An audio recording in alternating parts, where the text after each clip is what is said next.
Papunta na nga kami sa Naked Island, which is 20 to 30 minutes away from Corregidor Island. Dahil nga sa sobrang init, hindi na rin bumaba yung mga friends ko para mag-picture-picture. Pero yung ibang other tourists, nag-drone shot and then nag-picture-picture kami. Para naman masulit namin yung binayad namin. Nagbayad nga pala kami dito ng 2,300. Kasama na yung pagkain, yung boat, tsaka yung 4 na island. Nag-dip na rin dito si Jowa since nag-aantay nga kami dun sa iba namin mga kasama na nag-picture-picture.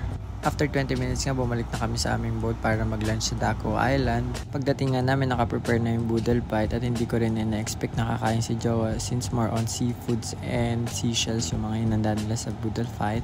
Pagkatapos ka namin dito is nagpahinga lang kami saglit and then dumiretso na kami sa Guyam Island kung saan yun yung last destination namin for this island hopping. Tapos kumain din dito si Jowa ng burger, yung Guyam Burger, which is very famous dito sa Guyam Island. Hindi na rin namin masyadong nilibot itong Guyam Island since super init. Grabe na rin yung hapdi ng sunburn ni Jowa during that time. Bumalik na nga pala kami sa port after namin dito sa Guyam Island. Then around 5 PM nakarating na kami dito sa port. Nagbabalak pa nga mag-bar yung mga friends ko kaso sobrang pagod na kami. Hindi rin sila natuloy kasi sobrang pagod na rin sila during that night.